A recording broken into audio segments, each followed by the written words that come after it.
The corridors of the Hôtel Saint-Paul echo with an inhuman sound. Not screams, exactly. Howling. The King of France is running on all fours through his own palace, naked and filthy, his unwashed skin covered in lice and open sores, attacking anyone who comes near. The servants have walled up the entrances to keep him from escaping. This is August 1405, and Charles VI, anointed King of France, believes he is a wolf. But here's what they never tell you. This madman, this broken king who couldn't recognize his own wife, who killed his own knights in a psychotic rage, who supposedly believed his body was made of glass, accidentally saved France from total English conquest. And the darkest secret? Almost everything you think you know about the Mad King is a fabrication. We are taught that Charles the Mad was a delusional king who believed his body was made of glass, that his promiscuous queen betrayed France to the English, and that his madness destroyed the kingdom during the 100 Years' War. The truth is, the glass delusion probably never happened. Queen Isabeau was the victim of the most successful character assassination in medieval history, and Charles was never called mad during his lifetime. That's a 19th century invention. And the real paradox? This suffering king, who spent 30 years unable to govern, accidentally created the constitutional framework that saved France from permanent English rule. Here's how a broken mind preserved a kingdom. If this sounds like the kind of myth-busting history you're interested in, make sure you're subscribed, because we're diving deep into primary sources to separate medieval propaganda from documented reality. And this story gets far darker than the legends suggest.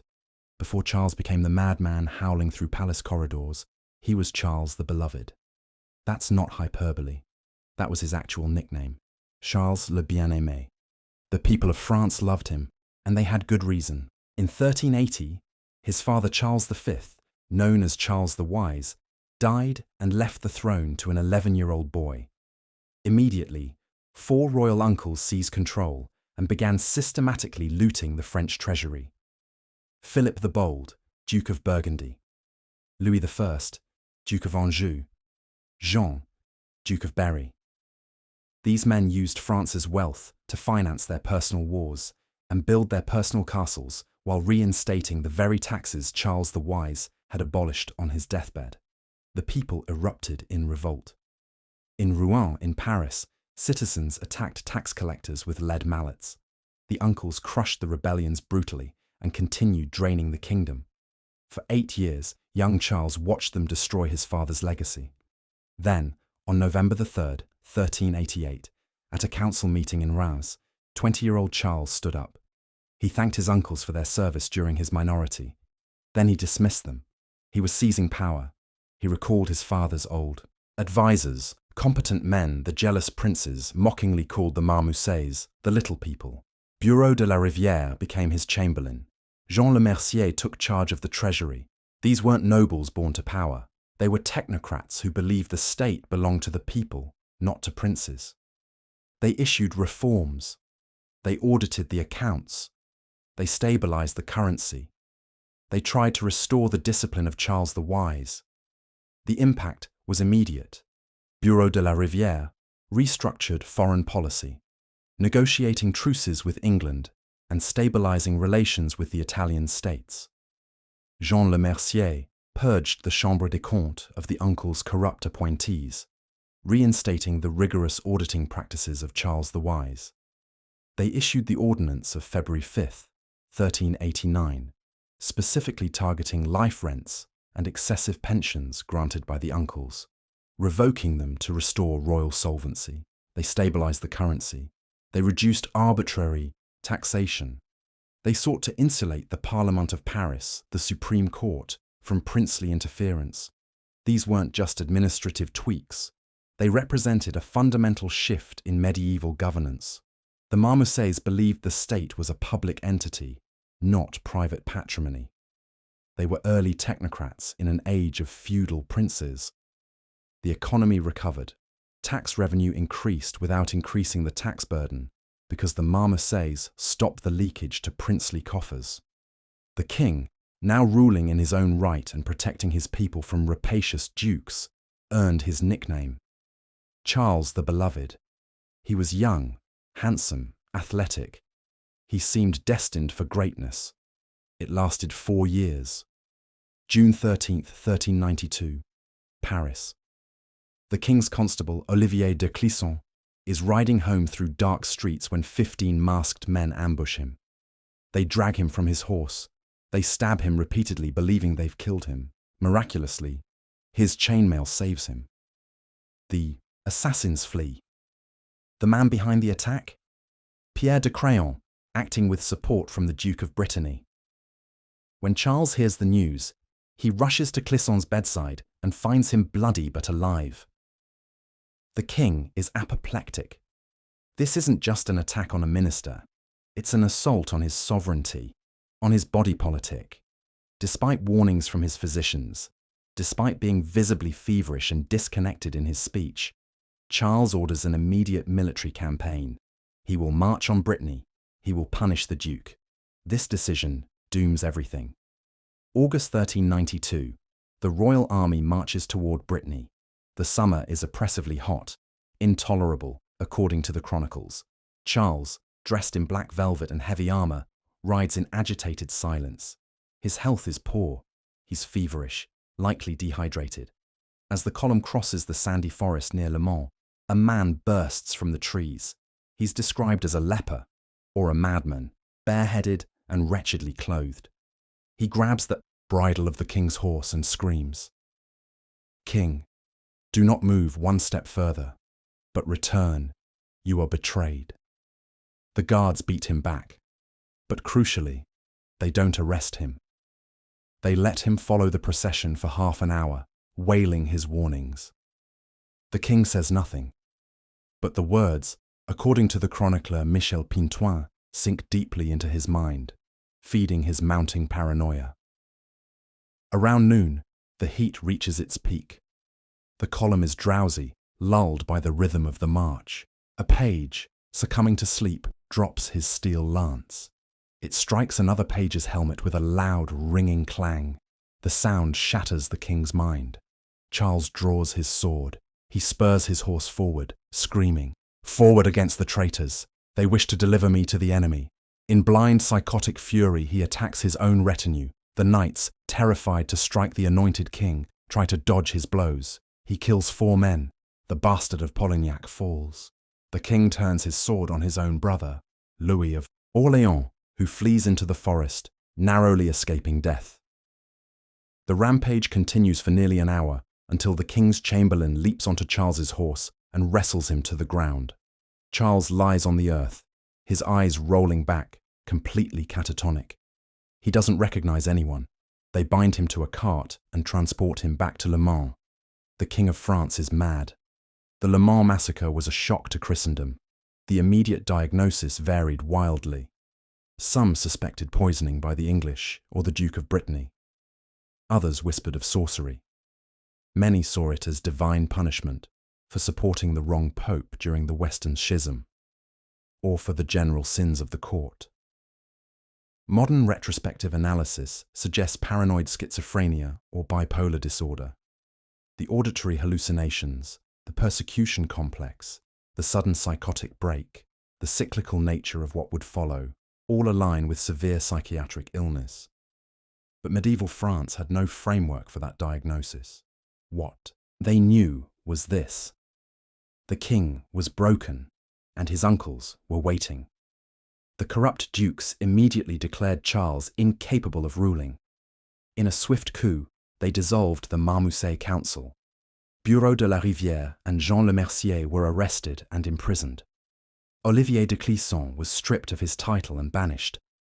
The uncles, Burgundy and Berry, resumed their regency. The administrative reforms were rolled back. The looting began again.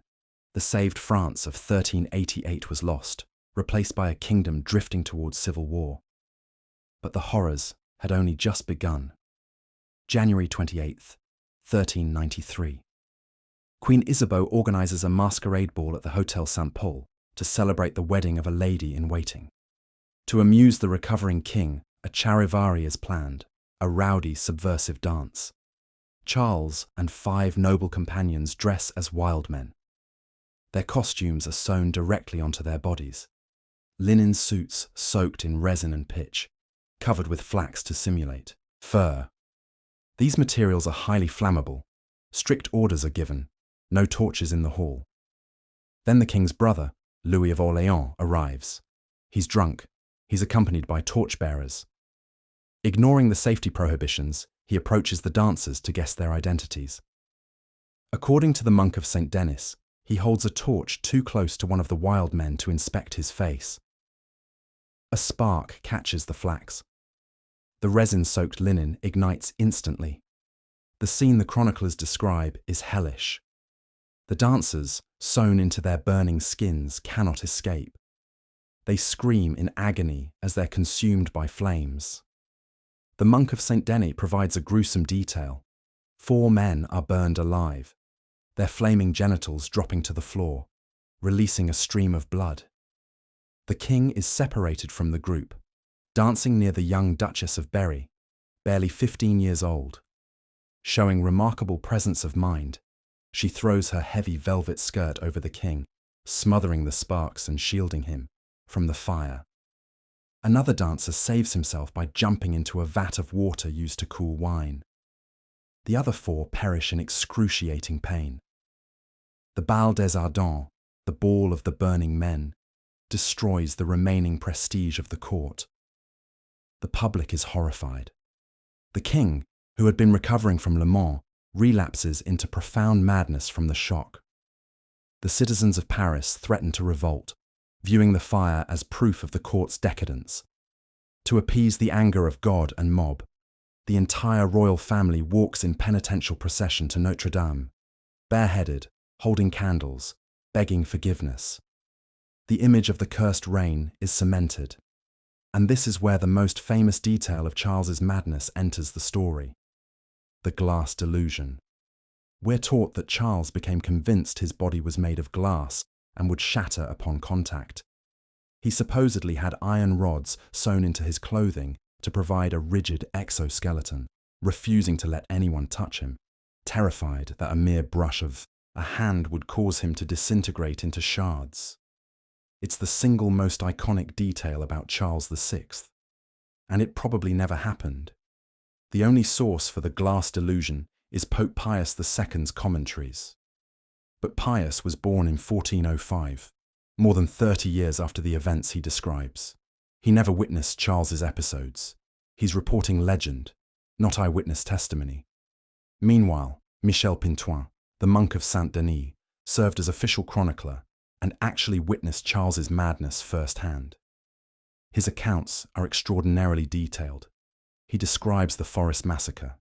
He describes the 5 months in 1405 when Charles refused to bathe and became covered in infected sores and lice.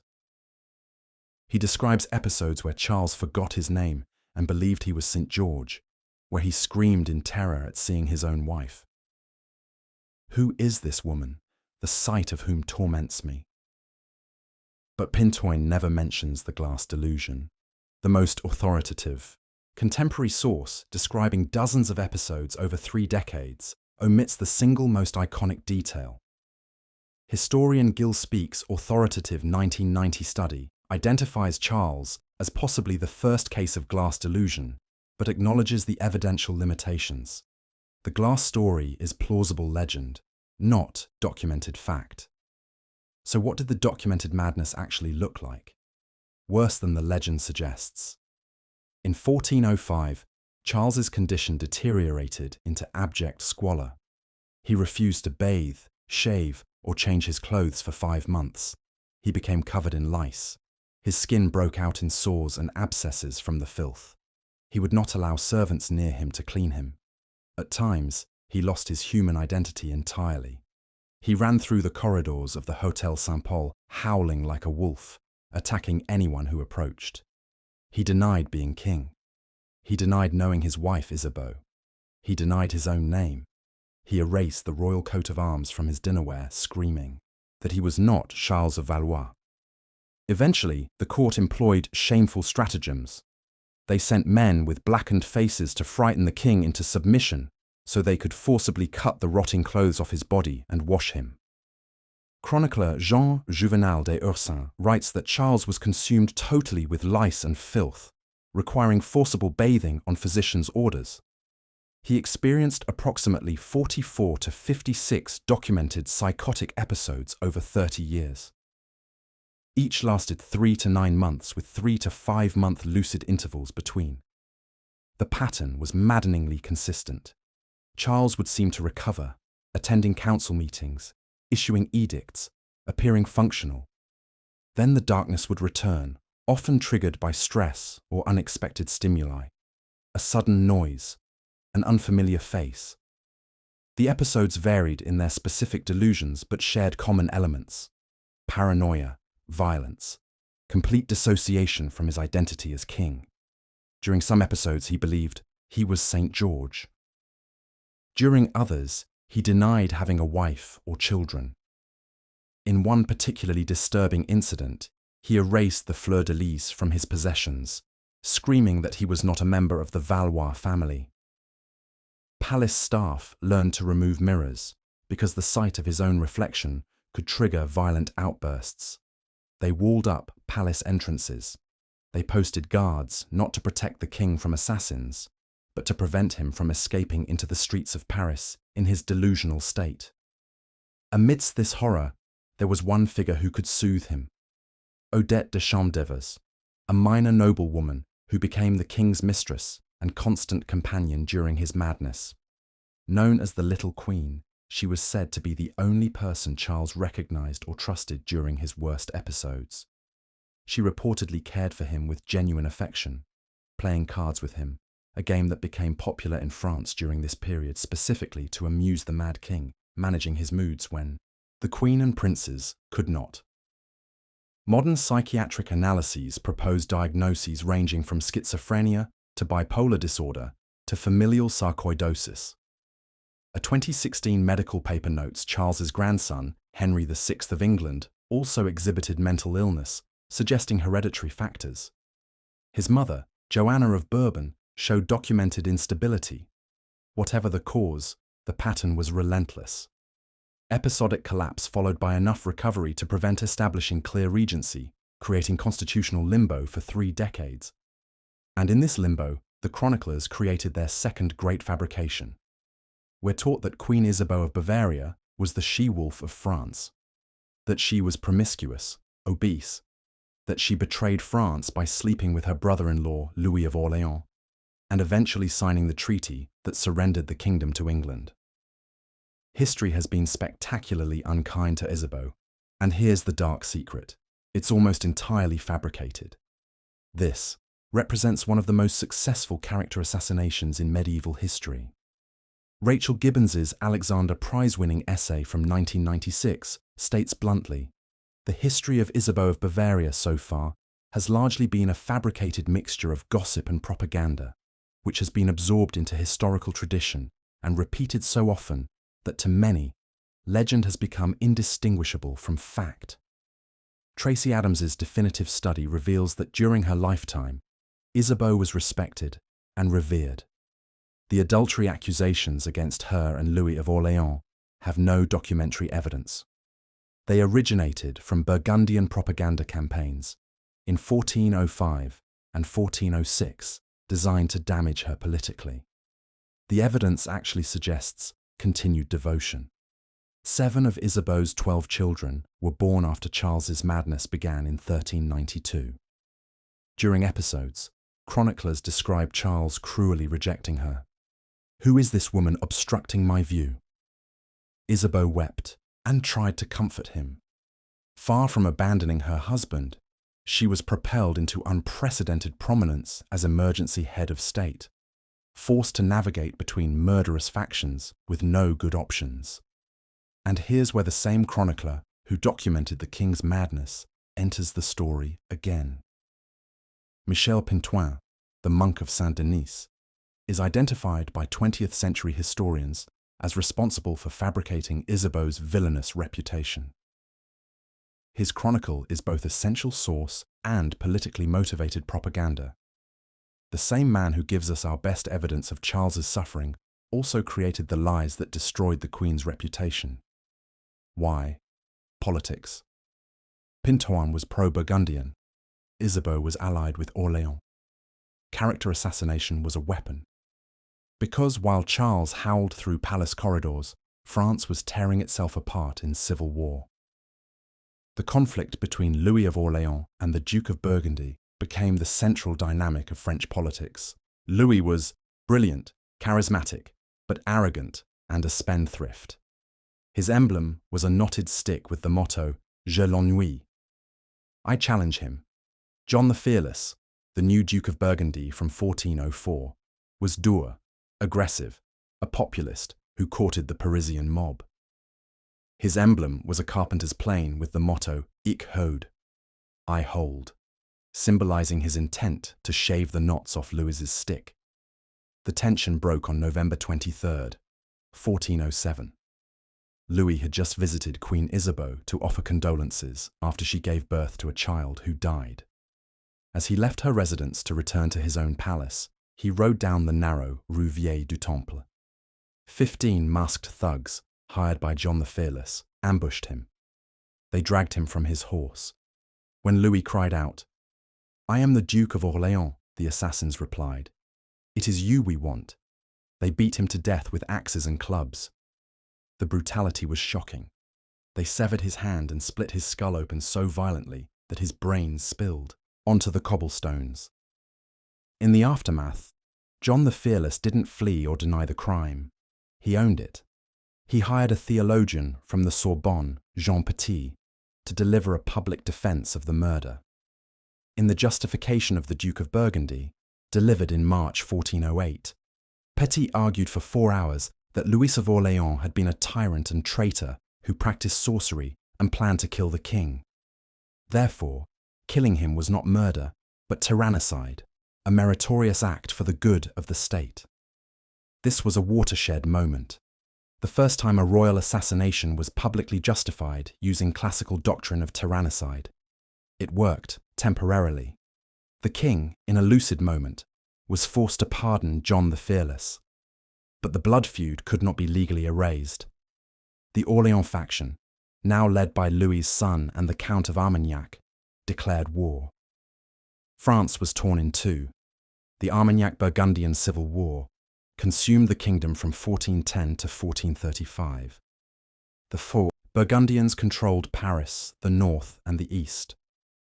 The Armagnacs controlled the south and central bureaucracy. The king was a puppet, shuffled between palaces by whichever faction held the capital. He signed edicts condemning the Burgundians 1 month and the Armagnacs the next, depending on who held the pen. And this internal chaos invited the external predator. Henry V of England, sensing France's weakness, invaded in 1415. The French response was a disaster of command. Because the king was mad and the princes were at war, the army that met Henry at Agincourt was a headless host. The Duke of Burgundy refused to send troops. Command fell to a committee of Armagnac nobles who lacked unified strategy. The result is legend. The flower of French nobility was slaughtered in the mud. The Duke of Orléans was captured. The constable was killed. France was decapitated. The casualty figures tell the story. Conservative estimates put French noble deaths at over 400, with thousands of common soldiers killed or captured. English losses, perhaps a few hundred total. It was a military catastrophe that eliminated an entire generation of French leadership. But the strategic consequence was worse than the tactical defeat. With the nobility dead or captured, with the king mad and the princes at war, there was no coordinated resistance. Henry V didn't just win a battle. He destroyed France's capacity to resist. Following Agincourt, he conquered Normandy systematically, castle by castle, town by town. Harfleur fell. Caen fell. Rouen endured a brutal siege through the winter of 1418 to 1419, the population starving before surrendering. Henry was building not just an occupation, but an administration, replacing French officials with English ones.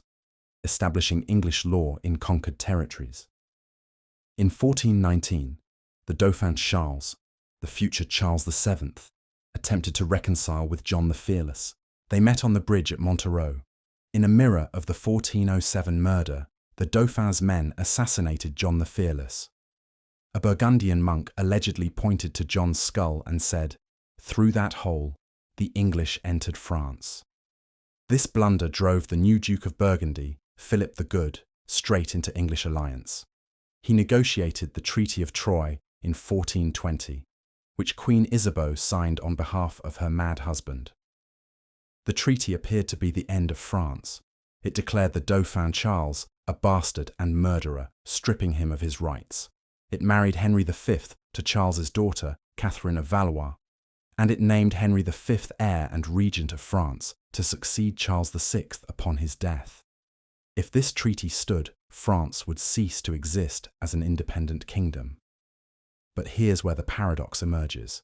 Here's where the Mad King accidentally saved France. Charles VI didn't save France through actions during his madness episodes. No primary source documents beneficial decisions made during psychotic breaks. He saved France because his incapacity created the legal framework for invalidating English claims. French jurists developed a devastating counter-argument. Charles was indisputably not of mental capacity to enter into such an agreement. The four universal requirements for valid contracts are consideration, agreement, legality, and capacity. Charles lacked capacity. His entire reign had required regents precisely because of this. The fundamental laws of the kingdom, including the principle of inalienability of the crown, were formally articulated specifically to invalidate the Treaty of Troyes. As Armagnac jurists argued, the king belongs to the crown, and not vice versa. This wasn't just legal hair-splitting. It provided the constitutional framework for Charles VII's legitimacy and eventual victory. Joan of Arc didn't just break sieges. She led Charles VII to his coronation at Reims, satisfying the legitimacy requirements that the Treaty of Troyes tried to circumvent. Medieval political theology distinguished between the body natural, the physical man, and the body politic, the institution. Charles's body natural was broken, filthy, delusional, but his body politic remained the vessel of God's anointing. In England, incompetent kings like Edward II and Richard II were deposed and murdered. In France, the concept of sacral kingship was so robust that deposition was theologically impossible. The king was not just a ruler, he was a sacred object. Paradoxically, Charles's madness protected him. It was viewed by common people not as incompetence, but as martyrdom. They pitied him. They prayed for his recovery, not his removal. This sentiment created a legitimacy barrier. As long as Charles VI breathed, he was king. Henry V could only be regent. And then came the most consequential timing in the 100 Years' War. The Treaty of Troyes was a ticking clock. It stipulated that Henry V would become King of France only upon the death of Charles VI. Henry was young, vigorous, at the height of his power. Charles was old, sick, mad. It seemed certain Henry would outlive Charles and consolidate the dual monarchy. But fate intervened. Henry V contracted dysentery and died on August 31st, 1422. Charles VI, the frail madman, held on for 2 more months, dying on October 21st, 1422. 50 days. That's all it was. But because Charles outlived Henry, the English claim passed not to a warrior king who could enforce it, but to an infant. Henry VI was 9 months old. A minority rule is inherently weak. This 50-day survival of the Mad King broke the momentum of English conquest. It left the dual monarchy in the hands of a baby, creating the political space for the disinherited Dauphin to rally resistance. Henry V never became King of France. He died as regent, still waiting for the Mad King to die. Had Charles died first, Henry would have united England and France under his personal rule as a proven military commander. Instead, France faced an infant king whose minority created decades of English weakness. This timing wasn't caused by Charles's madness. It was pure historical contingency, but it meant his survival just long enough denied England its victory. The chaos of Charles's reign also created conditions for unlikely saviors to emerge. Yolande of Aragon, mother-in-law to the Dauphin, filled the leadership vacuum with extraordinary skill. While Charles VI ran howling through corridors and the princes murdered each other, Yolande quietly built the infrastructure of resistance. She became, in scholars' assessment, nearly a co-ruler with Charles VII, providing financing from her own resources, negotiating crucial alliances with Scotland and Castile, and providing the strategic direction that preserved the Valois claim when the legitimate king was incapable of leadership. Critically, Yolande championed Joan of Arc. When a peasant girl from Lorraine arrived claiming divine voices commanded her to save France, the established military leadership dismissed her as delusional. But Yolande recognized something the generals could not see: the maid's potential for stirring popular resistance. She arranged Joan's theological interrogations at Poitiers to verify orthodoxy. She financed the relief expedition to Orléans, and she provided the political backing that gave Joan access to the Dauphin. The catastrophic failure of traditional nobility at Agincourt, which killed 433 French noblemen, meant unconventional solutions became acceptable. The old order had failed spectacularly. A peasant girl with divine voices couldn't possibly do worse. Prophecies had circulated for years that a maiden in armor would arise from the region of Lorraine to save the country.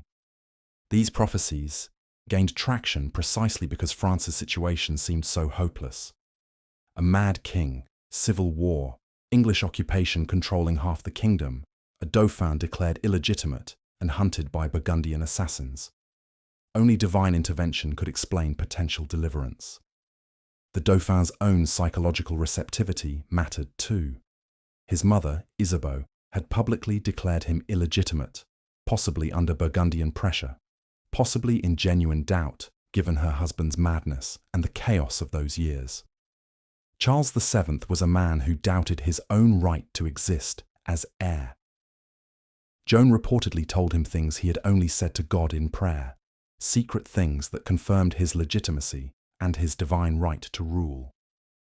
A secure, confident king might have dismissed a peasant girl claiming divine voices as a lunatic or heretic. Charles VII, desperate and doubting his own birth, was psychologically primed to be tested by anyone offering certainty.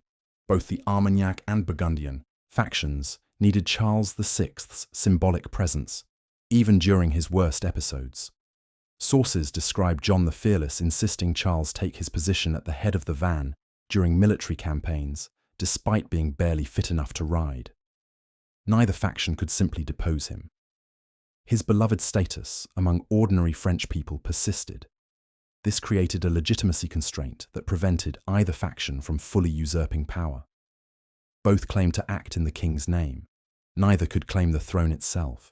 The civil war that resulted was catastrophic, but it maintained a framework of contested royal authority rather than outright usurpation. And the administrative reforms of the Marmousets, brief though they were, had strengthened the bureaucracy enough that it could function on autopilot. The Chambre des Comptes and the Parlement continued to operate, keeping the skeletal structure of the French state intact, even when the head was absent. This institutional continuity meant that when Charles VII finally reclaimed the throne, there was still a state to govern. So what's the real story of Charles VI? It's not that a mad king secretly saved France through paradoxical competence. It's that everything you think you know about Charles the Mad is wrong. The glass delusion lacks contemporary evidence. Queen Isabeau was framed by propagandists, specifically by the same chronicler documenting the king's madness. The Mad nickname is a 19th century invention. During his lifetime, he was Charles the Beloved, a title that persisted even as he ran howling through palace corridors. The French recovery happened not because of Charles's madness, but because his incapacity forced France to develop constitutional principles, particularly the inalienability of the crown, that outlasted any individual king's capacity to govern. His symbolic presence constrained faction behavior. His survival outlasted Henry V's. The chaos of his reign created space for Yolande of Aragon and Joan of Arc. Charles VI did not save France during his madness episodes. He saved France because his incapacity created constitutional arguments that outlasted him. The real dark secret is that medieval propaganda, amplified across centuries, created a narrative where a suffering man became a villain and a loyal queen became a traitor. Rigorous historical scholarship has spent decades correcting these fabrications.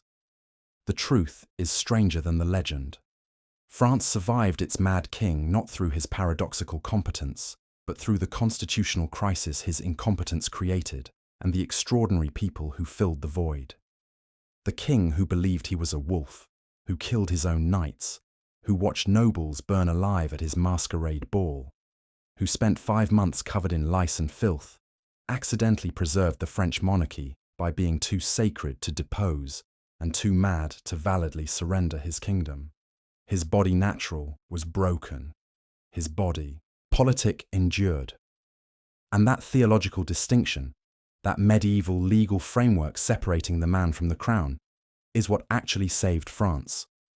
Not madness, not glass, not secret competence, but the unintended constitutional consequences of a king who suffered for 30 years while remaining, theologically and legally, untouchable. That's the paradox of Charles VI. The broken vessel that held the kingdom together